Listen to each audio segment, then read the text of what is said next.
I'm Sade, and welcome back to my channel. If you're new here, then make sure to like and subscribe and hit that little notification bell so you can be updated with all the videos that I make. And if you're not new here, then welcome back. Glad you came.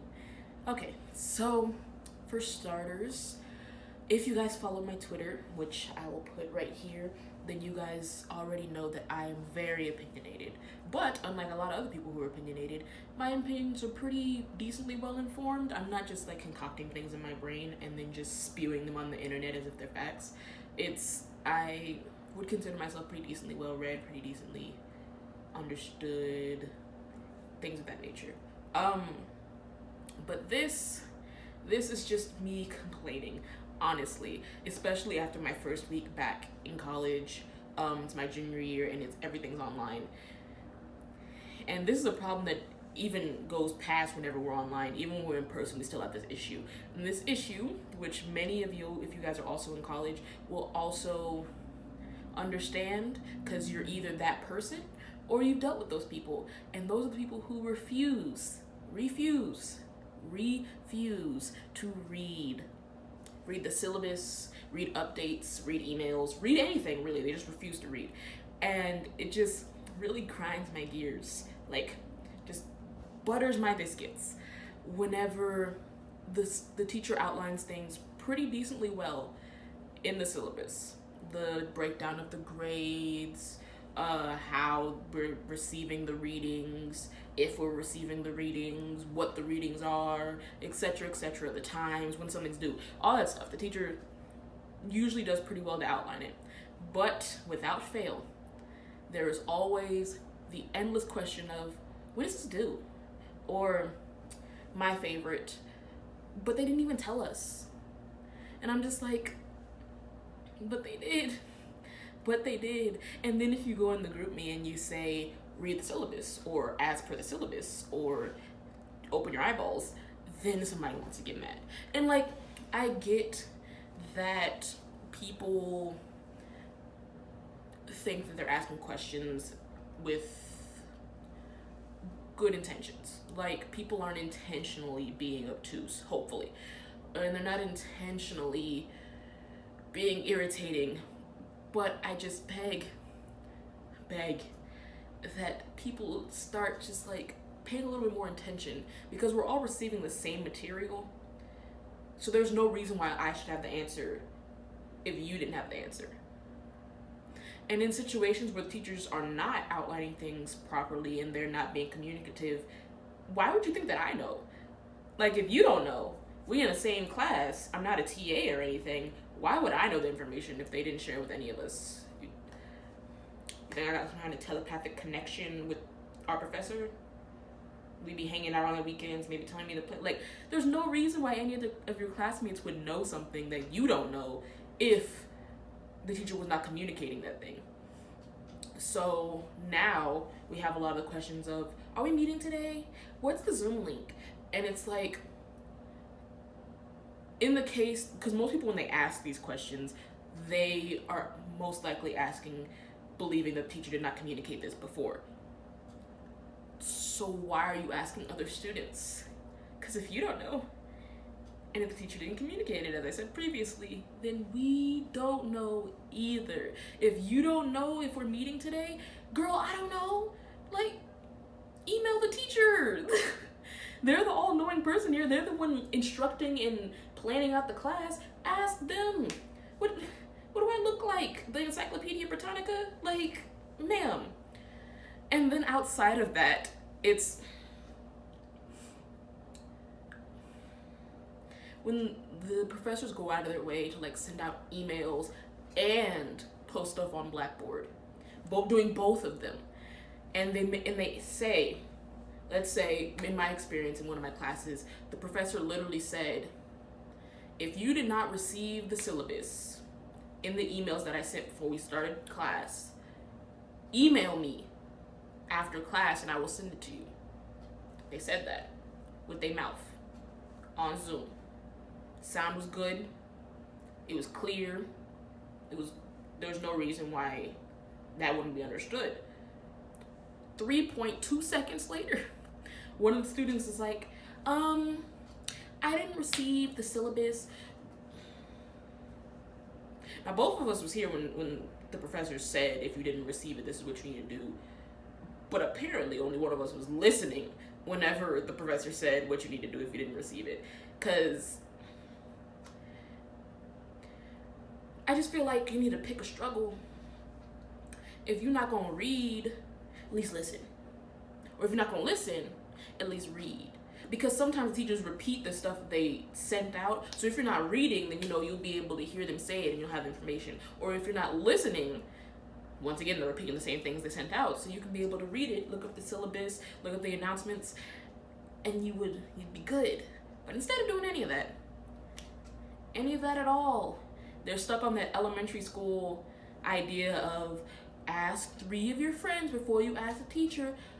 Girl, no. Don't ask me. Ask the teacher. Ask the teacher. Because they can clarify it better than I can. They definitely can clarify it better than I can because they're the one who wrote the thing. And that honestly goes outside of classes and just into the real world. In the thing of people will ask other people who are just as ignorant as them before they ask someone who is well versed in the topic. For example, this person that I used to follow on social media came on and was like, hey, so for those of you who are into prison abolition and police abolition, what is the alternative? So we just go and act like the people who are into prison abolition and have dedicated their lives to that haven't read about it from somewhere else. We just go act like search engines don't exist. We go pretend like books aren't real. My guy. First of all, your mutuals are probably just getting into the realm of abolition and a lot of leftist practices. So they're probably not well versed enough to be able to properly educate you on this topic. Outside of that, there are people who literally have dedicated their lives to educating other people about this topic, because that's how we found out about it. So why don't you pick up one of their texts and read and teach yourself? Because guess what? There's another thing that goes with that. You're not paying me to teach you this. I'm not getting a Venmo. I'm not getting a Cash App. I'm not getting a PayPal. You're not even hitting me up on Zelle. So I'm not getting paid for this free labor teaching you something.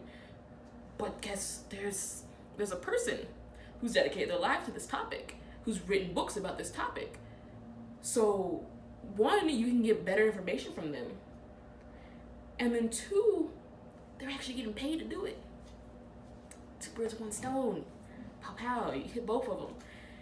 But instead, people just love casting questions into the great unknown, just throwing their concerns into the void, instead of properly searching for information the way we all know how.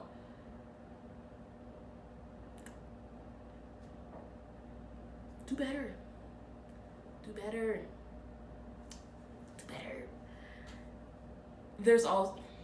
Okay, I'm probably going to talk about this for a little while. So, honestly, you guys can put in the comments if there's been situations where you guys have experienced the same thing, because I know I'm not alone here.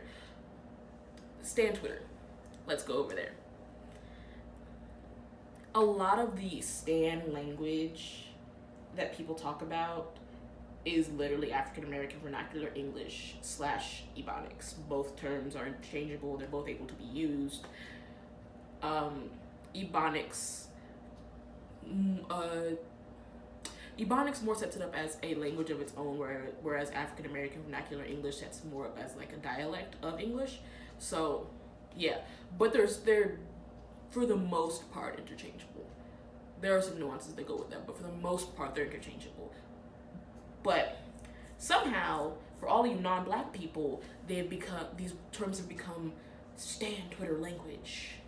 These terms that you guys have leached from black women, from black LGBTQ plus people, from black people in general, y'all just taking it and then regurgitated it constantly, constantly, constantly. So now your followers and your mutuals that don't even know English know those terms, but they're not using them right because you weren't using them right because you're not black.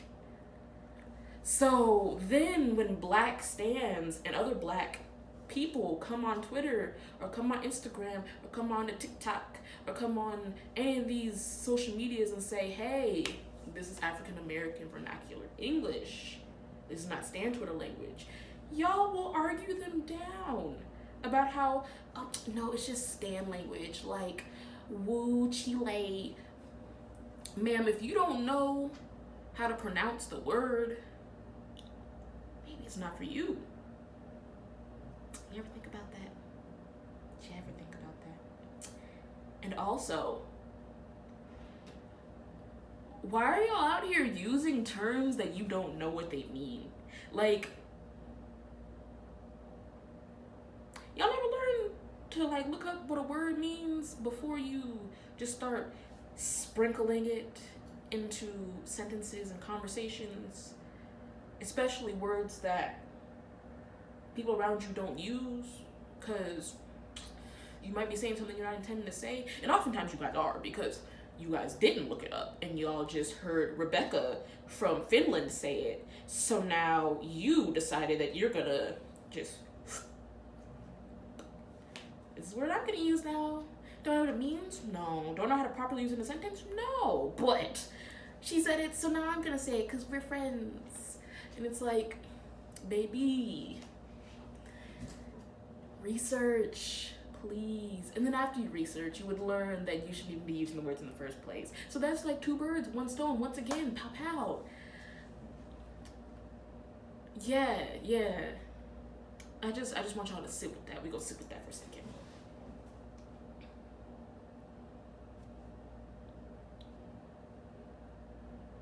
Sitting with it, letting it stew, letting it simmer, letting it sizzle, in the words of Michael Jackson, who by the time I posted this, his birthday was yesterday.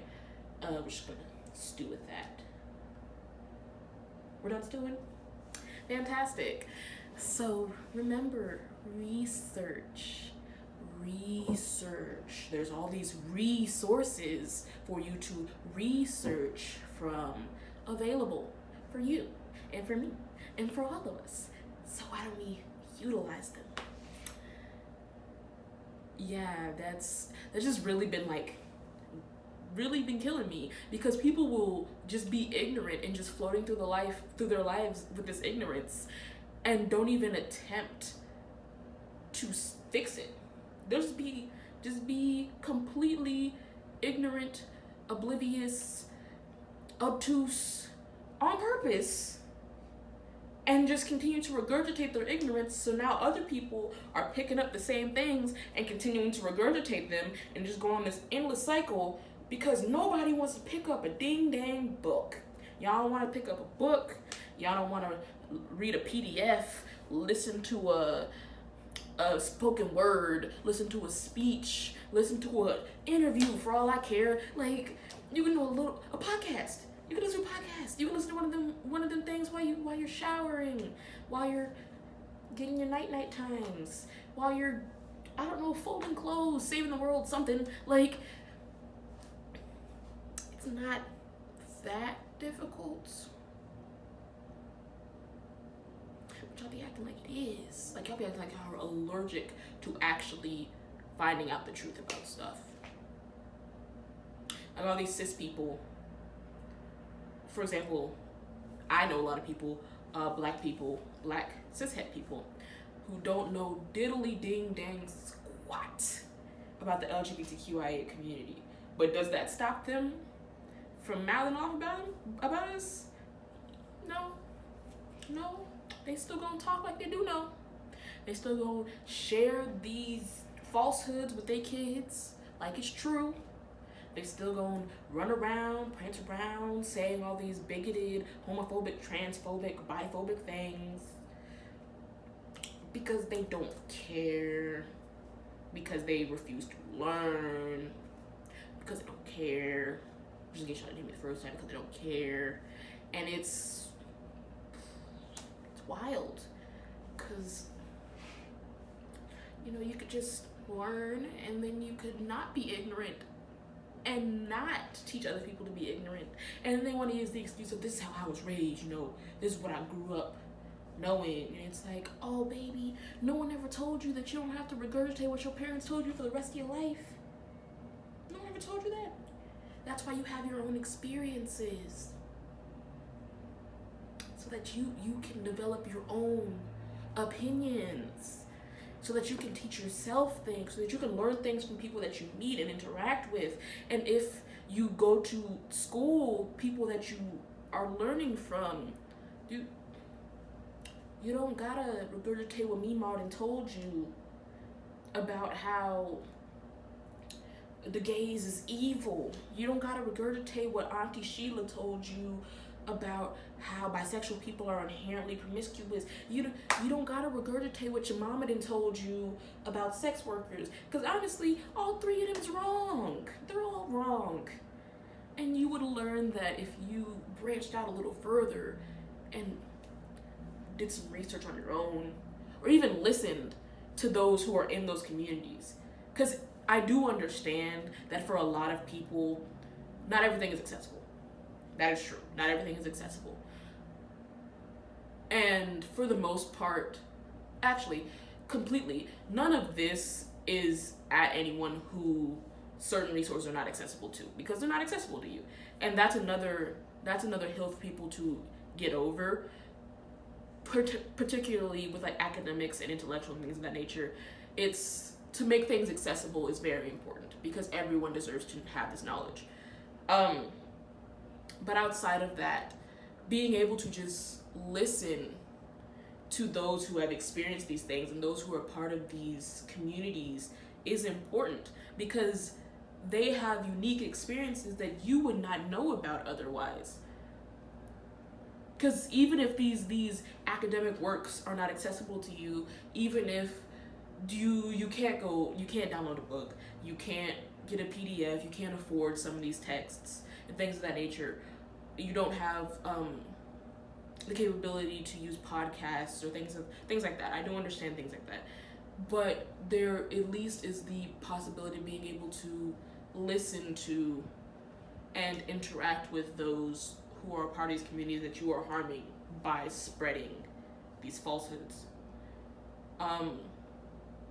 Yeah. And I just feel like being able to just listen is one thing that's very, very important. I don't necessarily mean listening in the traditional way that people think of listening, like with just listen with your ears. But no, it's just like, because some people don't speak. But just being able to interact with their stories, interact with them, can teach you a lot. And I feel like the main takeaway from this should be to just learn. Be willing to learn. Be willing to get new information and change what you originally thought based off of receiving new information. Be willing to do all that, because not everyone knows everything. That's true. But you have the capability to learn more. And you should want to learn more so that you can be a better person and a better member of society. So I feel like that's something that like a lot of people should be more okay with doing. And then I guess the takeaway for the original thing that grinded my gears with the classes and things of that nature is, if resources are available to you and they're actually accessible to you, please utilize them, because outside of it just being irritating to constantly see questions that have already been answered, it also saves a lot of time for everyone involved if you utilize the resources to the best of your ability and are able to answer some of these questions yourself. This is like in more of the classes sphere and things of that nature. But yeah, that's basically how I feel about all of those things. I know I kind of swished through a bunch of different topics that are slightly connected, but I hope this kind of like gave people some kind of perspective, if you are that person And if you aren't that person and you're one of those people that has to deal and you have to deal with some of those people, I hope that this has given you some solace in knowing that you're not alone in it kind of bothering you. Yeah. So thank you for watching, and I'll see y'all next week. Also, I know it might have been a little bit difficult to see in the video because I realized it was at a really, really ugly angle, but I have this shirt. It's a really cool shirt. I think it's a pretty cool shirt. It's like stark black, which I love. It's an Atlas tee from Versus Enigma, and I'll put the link to purchase this and other things from their collection on the description box. So thanks again for watching, and see y'all next week.